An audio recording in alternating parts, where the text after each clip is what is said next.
Hello student, कैसे हैं आप? आई होप आप अपने लेक्चर्स का एंजॉय कर रहे हैं। तो उसी एंजॉय को और ज़्यादा बढ़ाते हैं। आज हमारा डे 6 है और आज हम लोग जो इसमें डिस्कस करने जा रहे हैं वो है सम स्टैंडर्ड ग्राफ्स। ठीक है, चलिए स्टार्ट करते हैं। तो सम स्टैंडर्ड ग्राफ में सबसे पहले आप जानते हैं स्लोप। मैंने आपसे पहले भी बात करी थी स्लोप के बारे में। स्लोप क्या होता था कि जो पॉजिटिव एक्स एक्सिस के साथ जितना एंगल बनाता है थीटा, तो जो ये टेन थीटा यहाँ पे बनता है ये आपका स्लोप होता है ना। और स्लोप में हमने क्या कहा था कि अगर थीटा ग्रेटर देन 90 डिग्री है तो स्लोप आपका नेगेटिव होगा। अगर थीटा लेस देन 90 डिग्री है यानी कि एक्यूट एंगल है तो स्लोप आपका पॉजिटिव होगा। और अगर थीटा 90 डिग्री हो जाए तो स्लोप आपका इनफाइनाइट हो जाएगा। इसमें तो कोई आपको डाउट नहीं है ना। अब इसी के ऊपर अब हम लोग जो सबसे पहले करने जा रहे हैं इक्वेशन जो देखने स्टैंडर्ड ग्राफ देखने जा रहे हैं। तो सबसे पहला जो स्टैंडर्ड ग्राफ आता है आपका वो है y equal to M x.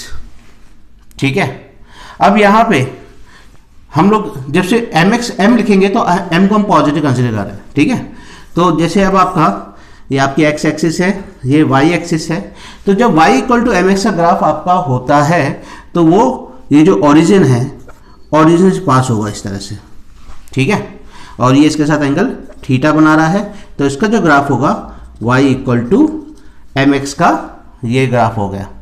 Second इसी में अगर हम देखें, मेरे ख्याल से ये बात समझ में आ गई ना आपको। ठीक है, सेकेंड ग्राफ है y equal to M X plus C. अब यहाँ पे जो c होता है ये आपका y इंटरसेप्ट होता है। अब आप यहाँ देख रहे हैं c मैंने पॉजिटिव लिखा हुआ है, इसका मतलब ये ग्राफ कुछ इस तरह से होगा। ये y equal to M x, तो आप जानते हैं क्योंकि ये स्लोप हमने पॉजिटिव लिया है तो ये होगा। और ये वाली जो चीज़ है ये आपका y इंटरसेप्ट है, यानी कि ये y एक्सिस को कहाँ पे कट कर रहा है। तो अब आप देख रहे हो ये y एक्सिस को पॉजिटिव में कट कर रहा है तो इसलिए यहाँ पे ये पॉजिटिव का c हो गया। जबकि यहाँ पे ये ओरिजिन पे कट कर रहा था, y इंटरसेप्ट कुछ नहीं था, इसलिए y equal to M x और c की वैल्यू यहाँ पे 0 थी तो y इक्वल टू केवल आपका एम एक्स आ गया। अब तीसरा इसमें अगर हम ग्राफ देखें ये लिखते हैं कि y equal to M X minus C. ठीक है, y equal to M X minus C का ग्राफ कैसे होगा? ये आपकी x एक्सिस है, ये आपकी y एक्सिस है और ग्राफ कुछ इस तरह से कट हो। अब यहाँ पे आप देख रहे हैं इसका तो स्लोप पॉजिटिव है क्योंकि एक्यूट एंगल बन रहा है, जबकि यहाँ पे ये जो है y इंटरसेप्ट ये नेगेटिव कट कर रहा है, इसलिए ये c नेगेटिव है और आपकी इक्वेशन हो जाएगी y equal to M X minus C. ठीक है, ये समझ में आ रहा है ना। y इक्वल टू, मैं वापस लिख देता हूँ इस इक्वेशन को, y equal to M X minus C. ठीक है, ये वाला समझ में आया आप लोगों को? ठीक है, यहाँ ये तीनों केस में ऐसा था कि हमने इसको पॉजिटिव कंसिडर किया था। ठीक है, किसको? m को। स्लोप हमारा पॉजिटिव था। अब अगर हमारा स्लोप नेगेटिव होता यानी कि अगर वो आपका ऑब्ट्यूज एंगल बना रहा था विथ पॉजिटिव एक्स एक्सिस तो हमारे ग्राफ कैसे होते?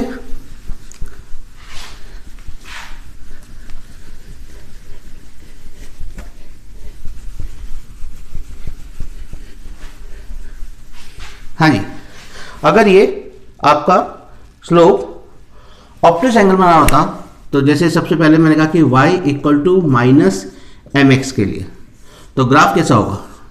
ग्राफ कुछ इस तरह होगा जो ओरिजिन से पास हो रहा है मगर जो स्लोप है ये यहाँ पे आपका नेगेटिव आ रहा है तो y equal to minus M x हो गया, है ना। ये फर्स्ट केस हो गया। अब सेकंड केस अगर मैं कहूँ y equal to minus M X plus C. अब आप यहाँ पे देख रहे हैं कि ये आपका जो y इंटरसेप्ट है वो पॉजिटिव है तो इसका ग्राफ कुछ ऐसा होगा इस तरह का। ठीक है, यहाँ पे जो ये c की वैल्यू है ये पॉजिटिव है ना, और ये आपका स्लोप इस केस में नेगेटिव है तो y equal to minus M X plus C हो गया। अब तीसरा इसमें मैं कहूँ कि y equal to minus M X minus सी।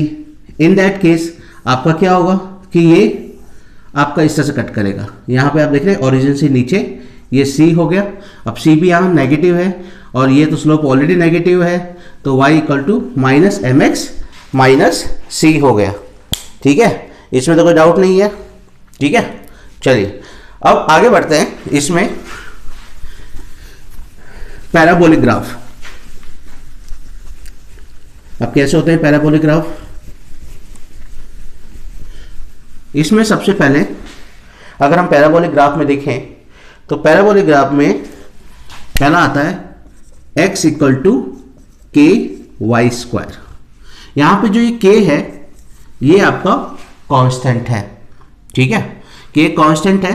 और ये जैसे अब आपकी x एक्सिस है और ये आपकी y एक्सिस है, तो आपका जो ग्राफ है ये जब x इक्वल टू के वाई स्क्वायर है तो ये सिमेट्रिक अबाउट x एक्सिस होगा। पैराबोलिक ग्राफ आपका इस तरह से आएगा, ठीक है। y की वैल्यू रखते जाइए, तो y की हर वैल्यू के लिए चाहे नेगेटिव वैल्यू रखे y की या पॉजिटिव वैल्यू रखे, x आपका पॉजिटिव रहेगा। तो इसके इधर आपका इस लाइन के इधर x की वैल्यू पॉजिटिव रहती है, तो ये सिमेट्रिक अबाउट क्या हुआ आपका? Symmetric about positive x axis हो गया।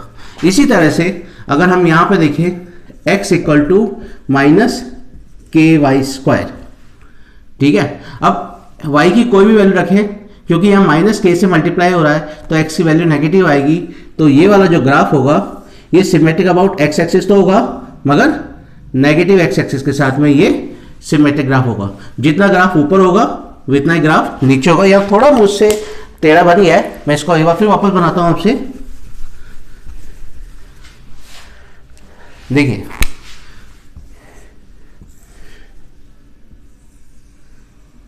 ये लीजिए, ठीक है, ओरिजिन से पास होगा, जितना symmetric about negative x axis के अलोंग होगा, है ना। ये ग्राफ आपका क्या हो गया? x इक्वल टू माइनस के वाई स्क्वायर का ग्राफ हो गया, ठीक। अब अगला ग्राफ हम बात करते हैं। अभी हमने क्या कहा? x इक्वल टू के वाई स्क्वायर। अब आप पूछेंगे कि सर अगर यहाँ पे x और y की पोजीशन चेंज हो जाए तो क्या होगा? वही आपका क्या हो जाएगा? यहाँ पे y इक्वल टू के एक्स स्क्वायर। इस वाली इक्वेशन में क्या होगा? ये जो ग्राफ बनेगा ये बनेगा आपका सिमेट्रिक अबाउट y एक्सिस, ठीक है। x की चाहे पॉजिटिव वैल्यू हो या x की नेगेटिव वैल्यू हो, क्योंकि स्क्वायर करने से पॉजिटिव आएगा तो y की वैल्यू ऑलवेज पॉजिटिव रहेगी, तो ये वाला ग्राफ बनेगा। ये जो ग्राफ अभी हम लोग कर रहे हैं ये ग्राफ है आपके पैराबोला, ठीक है।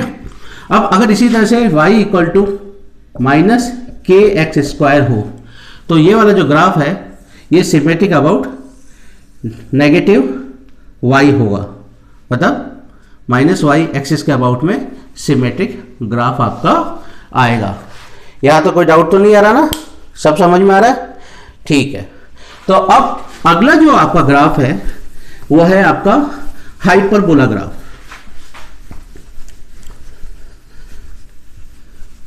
हाइपरबोला का ग्राफ है। हाइपरबोला का ग्राफ क्या होता है? हाइपरबोला ग्राफ में क्या होता है? जैसे ये एक्स एक्सिस है, ये वाई एक्सिस है, हमारी यहाँ पे जो इक्वेशन होती है हाइपरबोला की वो होती है x equal to x is inversely proportional to y, यानी कि ग्राफ हमारा कुछ इस तरह का बनता है, ठीक है। अब इस ग्राफ में आपको कैसे पता चलेगा? भाई ऐसा है कि अगर आप यहाँ 45 डिग्री पर इस तरह से स्लोप बनाए तो जो ग्राफ यहाँ पे बनेगा, अगर इसको मिरर मान ले तो जो ग्राफ यहाँ बनेगा सेम वही ग्राफ आपका यहाँ पे बनेगा, ठीक है। और दूसरे शब्दों में अगर हम कहें तो x y equal to constant होता है, ठीक है। आप लोग समझ में आया हाइपरबोला ग्राफ? कोई दिक्कत तो नहीं ना? चलिए अब इक्वेशन ऑफ सर्कल के ग्राफ की बात करते हैं। सर्कल में क्या होगा? सर्कल में x square plus y square equal to A square. Actual में इक्वेशन क्या होती है? जैसे ये इक्वेशन है एक्स माइनस 0 का square plus y minus, standard equation होती है हमारी एक्स माइनस, सपोज करते हैं कि लेट से X minus P Y minus Q का square equal to A square, ठीक है। ये क्या हुआ? एक्चुअल में ये आपका जो सर्कल होता है उसका सेंटर कहाँ पर है। जैसे इस केस में अगर हम सेंटर कह रहे हैं कि भाई ये P, Q पर है, ठीक है, और जो इसका जो रेडियस है वो आपका A है। अगर ये आपकी ये x एक्सिस है और ये आपकी y एक्सिस है, और सेंटर अगर हम PQ पे ले लें और इसका जो रेडियस है A कंसिडर कर लें, तो हमारी ये इक्वेशन ऑफ सर्कल हो गई। और अगर सपोज हमारा जो सेंटर अगर हम ओरिजिन पे कंसीडर कर रहे हैं, अगर हम सेंटर को ओरिजिन पे कंसीडर कर रहे हैं, तो क्या होगा, तब हमारी इक्वेशन क्या कन्वर्ट हो जाएगी, x माइनस 0 का स्क्वायर प्लस y माइनस 0 का square equal to a square, और भी right x square plus y square equal to a square, जो मैंने आपसे इक्वेशन कही थी। तो इन दैट केस ये आपका क्या होगा, ये x एक्सिस हो गया, ये y एक्सिस हो गया, ये सर्कल का सेंटर ओरिजिन पे, और ये रेडियस a हो गई। ठीक है, ये बात समझ में आई आप लोगों को, कोई डाउट तो नहीं ना? ठीक है। अब इसके बाद हम लोग लेते हैं इलिप्स का ग्राफ। इलिप्स का ग्राफ में क्या हो गया, देखिए जो सर्कल का ग्राफ होता है वो क्या होता है, जितना x एक्सिस में होता है उतना ही y एक्सिस में होता है अगर सेंटर ओरिजिन पे है, ठीक है। और अगर हम लोग इसको थोड़ा सा कंप्रेस कर दें, ठीक है, तो ये हमारा कुछ सर्कल इस तरह का हो जाएगा कंप्रेस होने से, ठीक है। ये सपोज ये डिस्टेंस a है और ये डिस्टेंस b है, ठीक है, या इसे हम कहते हैं यहाँ पे ये मेजर एक्सिस हो गया जो a है डिस्टेंस, और जो माइनर एक्सिस है वो b है। इस केस में आपकी जो इलिप्स की इक्वेशन हो जाती है वो हो जाती है x square by a square plus y square by b square equal to 1, ठीक है। और अगर ये ग्राफ हम लोग इस तरह से बना दें, ठीक है, तो आप देख रहे हैं यहां पे अब क्या हो रहा है, मेजर एक्सिस इसके अबाउट में हो गया और माइनर एक्सिस इसके अबाउट में हो गया, तो इक्वेशन हो जाएगी x square by b square plus y square by a square equal to 1। यहाँ पे मेजर एक्सिस को हमने ए से रिप्रेजेंट किया है और माइनर एक्सिस को हम लोगों ने बी से रिप्रेजेंट किया है, ठीक है। चलिए आगे बढ़ते हैं। ये तो थे आपके स्टैंडर्ड ग्राफ्स जो यूज किए जाते हैं जनरली, ठीक है। अब हम लोग थोड़ी सी अलजेब्रा की बात कर लेते हैं।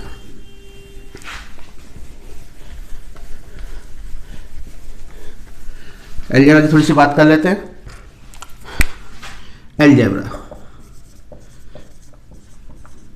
अलजेब्रा में आपका जो आता है वो है क्वाड्रेटिक इक्वेशन।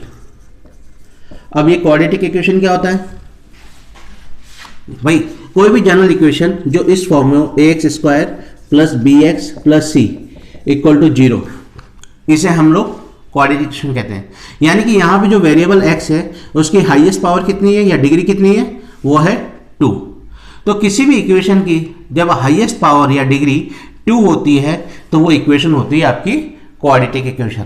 जैसे फॉर एग्जांपल मैं कहूँ कि 3x square plus 2x plus 7 equal to 0, तो आप ये देख रहे हैं हाईएस्ट कितनी है, डिग्री 2, तो ये आपकी क्या हो गई, क्वाड्रेटिक इक्वेशन हो गई, ठीक है। अब क्वाड्रेटिक इक्वेशन में जैसे ये आपकी जो इक्वेशन है ax square plus B x plus C, इसके रूट्स हमें निकालने हैं, तो इस इक्वेशन के 2 रूट्स होंगे। सपोज रूट्स हो गए अल्फा और बीटा, ठीक है। तो जो अल्फा बीटा रूट्स निकालेंगे वो कैसे निकालेंगे, उसके लिए श्रीधराचार्य रूल लगता है। आपने 10th में भी नाम सुना हुआ इसका। तो इसके जो रूट्स होंगे x1 या x2 या अल्फा बीटा जो हम लोग कह रहे हैं अल्फा बीटा, वो क्या होंगे, minus b plus minus under root b square minus 4ac upon 2a। अब यहाँ पे ये क्या हो गया, ये आपका a एक्स का कॉफिशिएंट, b क्या है x का कॉफिशिएंट और कांस्टेंट कॉफिशिएंट है c। यहाँ पे सब्स्टिट्यूट करेंगे। अब आपका क्या होगा, अब क्योंकि प्लस माइनस लगाया तो 2 बन रहे हैं, एक minus b plus root b square minus 4ac upon 2a, और दूसरा minus b minus root b square minus 4ac upon 2a, ठीक है। अच्छा, जो ये बी स्क्वायर माइनस 4ac अभी हमने रूट के अंदर लिखा, जो इसको हम लोग कैपिटल डी से रिप्रेजेंट करते हैं, जिसको हम लोग कहते हैं डिस्क्रिमिनेंट। ठीक है, तो ये क्या हो जाएगा आपका minus b plus root d upon 2a, और ये वाला हो जाएगा minus b minus root d upon 2a। ठीक है, अब जो ये है इसको हम मान लेते हैं कि ये आपका है अल्फा और ये वाला है आपका बीटा। ठीक है, तो यहां से दो चीज निकल के आती है आपकी। एक तो आपका निकल के आता है सम ऑफ रूट, यानी कि अल्फा प्लस बीटा। अगर अल्फा प्लस बीटा करेंगे तो क्या होगा, क्योंकि ये पॉजिटिव क्वांटिटी और नेगेटिव क्वांटिटी ये दोनों आपस में कैंसिल हो जाएंगे, तो आपका बाकी ये हो जाएगा minus 2b upon 2a, that is minus b by A. ठीक है, और sum of root alpha beta अगर हम करेंगे तो अल्फा बीटा क्या आएगा आपका, इनको अगर प्रोडक्ट करेंगे तो ये क्या हो जाएगा माइनस बी का square minus D upon 2a का 4a स्क्वायर। ठीक है, तो ये हो गया बी स्क्वायर माइनस, और डी की वैल्यू क्या है b square minus 4ac upon 4a square. ठीक है, ये क्या हो जाएगा माइनस बी कट हो जाएगा, माइनस माइनस करके plus 4ac upon 4a square, तो ये क्या हो जाएगा एक a से एक कट जाएगा, 4 से 4 कट जाएगा, c बाई ए आ जाएगा। ये बात समझ में आई आप लोगों को, इसमें तो कोई डाउट नहीं है ना, क्लियर है। चलिए आगे बढ़ते हैं। अब अगर सपोज करिए कि मैं क्वेश्चन ले रहा हूं, इसको सॉल्व करने के लिए क्वेश्चन लेते हैं हम लोग।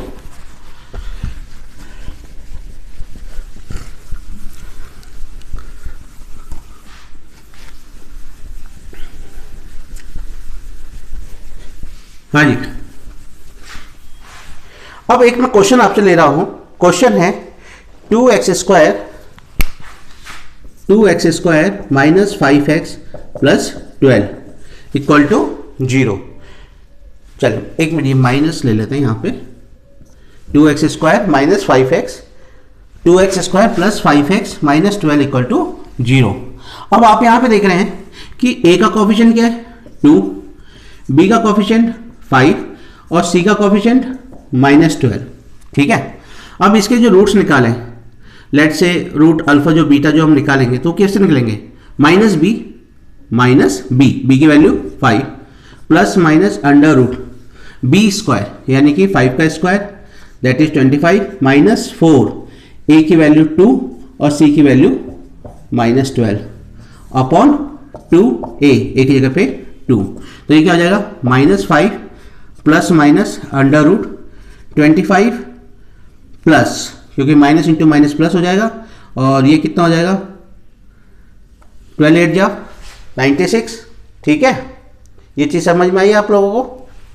हाँ जी, ये 12 8 जा 96 अपॉन 2 2 जा 4, तो ये क्या हो जाएगा minus 5 plus minus under root कितना हो जाएगा ये 1, और ये ऊपर गया 10 और 12 121 बाई 4। ठीक है, अब ये क्या हो जाएगा माइनस 5 प्लस माइनस, अब आप जानते हो 121 का रूट क्या होता है 11 अपॉन 4। ठीक है, अब क्या हो जाएगा, एक बार प्लस लेंगे एक बार नेगेटिव लेंगे, यानी कि सपोज अल्फा हो गया माइनस 5 प्लस 11 बाई 4 और बीटा आपका हो गया माइनस 5 माइनस 11 बाई 4। तो alpha equal to 11 minus 5 6 by 4 और बीटा आपका हो गया minus 16 by 4। Alpha equal to 3 by 2 और बीटा इक्वल टू माइनस 4। तो यहाँ से ये दोनों आपके आंसर आ गए। अल्फा की वैल्यू निकाल ली आपने, बीटा की वैल्यू निकाल ली। यहाँ तक समझ में आया, कोई दिक्कत तो नहीं आई ना। तो देखिए जो आज हम लोगों ने पढ़ा इसमें कोई दिक्कत तो नहीं ना, इजी चीज थी, सब समझ में आया, एंजॉय कर रहे हैं। ठीक है, तो अपने एंजॉय को आगे हम नेक्स्ट लेक्चर में फिर बढ़ाएंगे। इसका रिवाइज करें, कोई डाउट हो आप मुझे व्हाट्सएप पे कर दें। ठीक है, और प्लीज़ आप लोग शेयर जरूर करें, है ना, शेयर करें, लाइक करें, सब्सक्राइब करें, है ना, ताकि चैनल को बढ़ाने में और अच्छा लगेगा। चलिए फिर कल मिलते हैं, बाय।